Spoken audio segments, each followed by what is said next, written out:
Hello, friends. This is Dave Hurwitz, executive editor at ClassicsToday.com, here with the Haydn Symphony Crusade. And we're up to Symphony Number A. Well, you may well wonder, what is a Symphony Number A? In the Hoboken catalog, or the revised Hoboken catalog, it's known as number 107, but it's a very, very early work. It comes from the 1750s, from the very, very beginning of Haydn's career. And I actually think it's extremely interesting to finish this crusade with a glance back. We've come all the way through 104, 105, if you include the Symphonia Concertante. Amazing symphonies that follow an incredible progression from early to late, not immature to mature. Haydn was never immature. I have to once again make that point. He didn't start writing symphonies till he was nearly 30. He knew what he was doing, but he used the musical language of the time, and then he changed the musical language of the time to get to his end point, symphonically speaking. So this is a short symphony in 3 movements, but it doesn't lack substance. It really doesn't. It's got some very, very interesting things, and it's a joy to listen to. Like all Haydn, it's rhythmic and it's vigorous and it's full of ideas, and it really is really worth hearing. The reason it's called Symphony A is because it was long believed to be a string quartet until woodwind parts were discovered and people realized it was an orchestral work. That took a while. So it gets attached as an appendix to the regular numbered symphonies. And there's another one we'll talk about in the next video, Symphony B, which really is the last Haydn symphony for all intents and purposes. It really is. But Symphony A is a joy. It really is. So is B, actually. But this is a relatively meaty symphony for an early 3-movement piece. The first movement, for example, well, you'll hear, we'll get to it. But the point I want to make at the very beginning is that we know now, after listening to all the others, that Haydn always thought of his works as a single unified organism. Even the ones he patched together from other bits, he found ways to make the whole thing cohere. And the nickname of this symphony might be What Goes Up Must Come Down, because most of the melodies follow an overall rising arc, but the phrases within the melodies descend. And you're going to hear a lot of that. The music goes high, but then scales come down, and then it goes higher, and then scales come down. And then there's this opposition of high and very low that characterizes everything in the symphony. It really does. And that gives the piece a very late Haydn-y sense of organic cohesion. It really does. So we're going to listen to, it's so short, we're going to actually hear most of the symphony because there's no reason not to, with the Austro-Hungarian Haydn Orchestra under Adam Fischer on Nimbus. Here is the exposition. Listen for, first of all, the melodies that descend, or the phrases that descend within the larger arc of things. The higher it gets, the lower it goes. And there is a genuine second subject, which you will hear. It's very nice, very pretty, very short, because everything in these symphonies is quite brief. But there is contrasting thematic material, and the whole thing gives you what Haydn would later enlarge immeasurably in a very, very compact package. So here's the exposition of the first movement.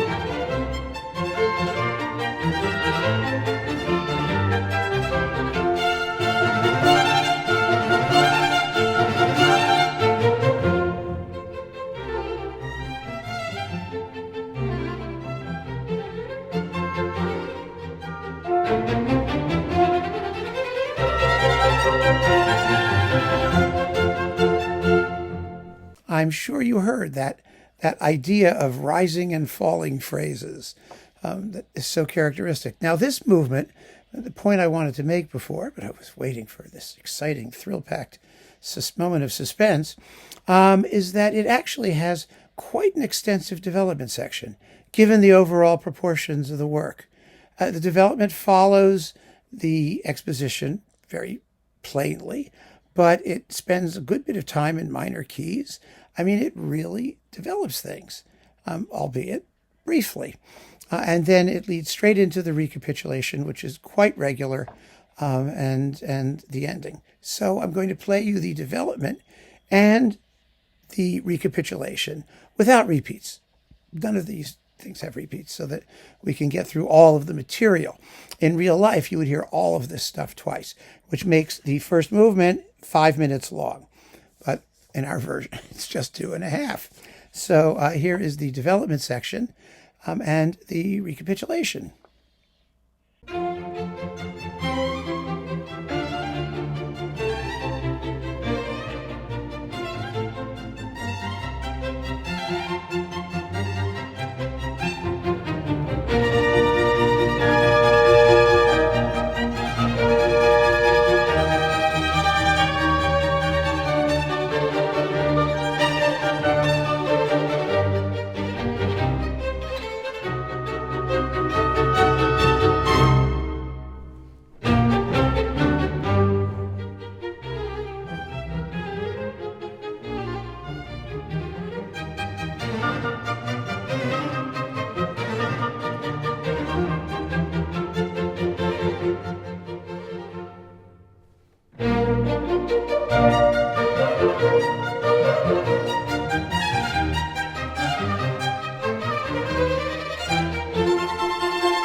It's a wonderful précis of sonata form in miniature.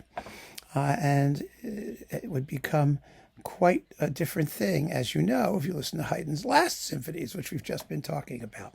So that's the first movement. Now, the second movement is a typical andante with no wind parts. It's for strings only. It's almost entirely in two parts. It is a constant exercise in high versus low, the violins exchanging phrases.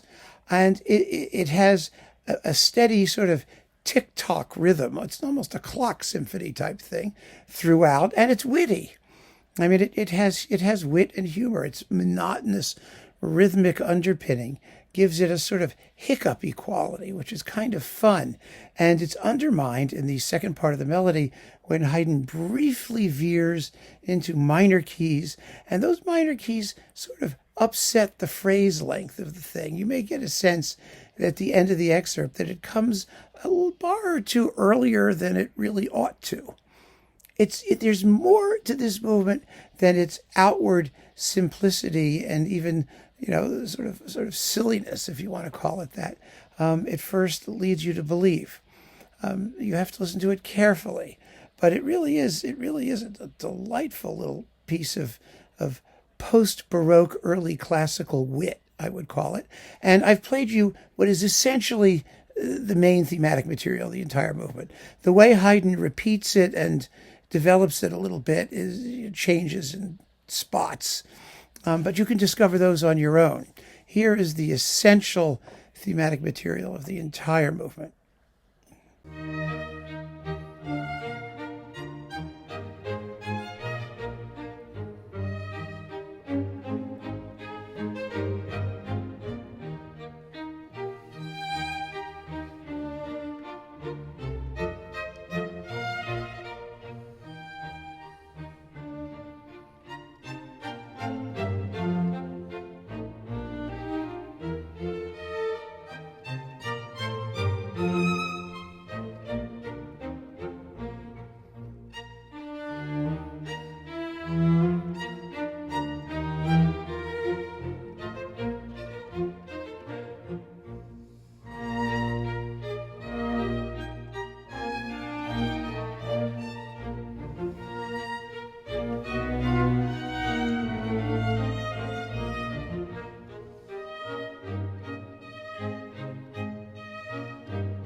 really charming music. Music that's quirky.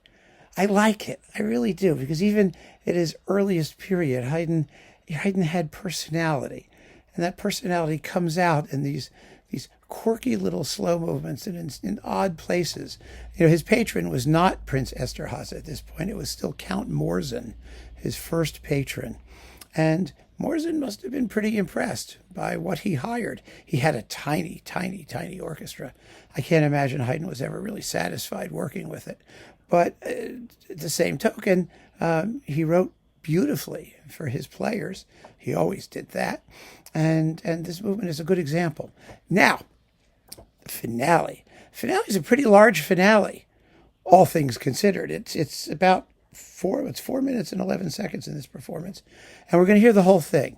There's no point in cutting it, because, first of all, there's 2 reasons for it. First of all, because it's wonderful music, and it's fun to listen to. It's another movement in perfect sonata form, but also because Haydn actually writes a coda. Yes, there's a coda in the second half. So the second half ends where you think it's going to end, all of a sudden starts up again, because you think it may have a quiet ending, but it's not. It's a loud ending. And it's a wonderfully loud, wonderfully characterful loud ending. Very short again, but not expected. And that's the point. The joy of the unexpected is always here. There's plenty of syncopation and interesting rhythm here. And as usual, those descending scales and descending phrases, especially at the very end of the exposition and at the very end of the symphony, when it's da-da-da-da-dum, ba-da-da-dum, you hear these descending, soft descending scales. What goes up must come down.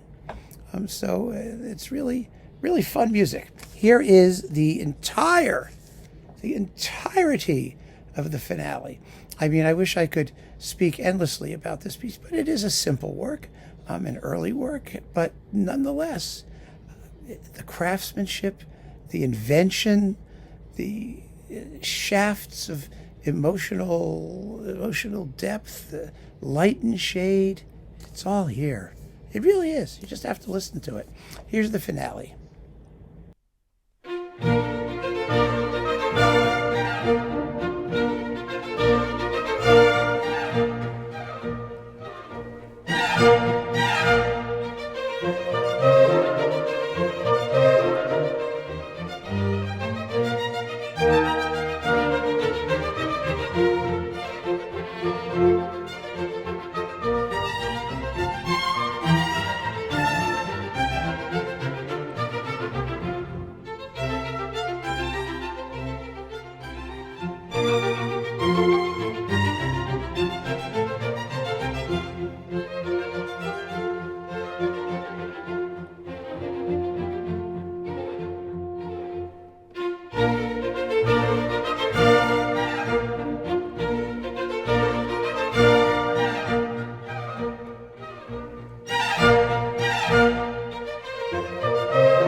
that's Symphony A, the whole thing.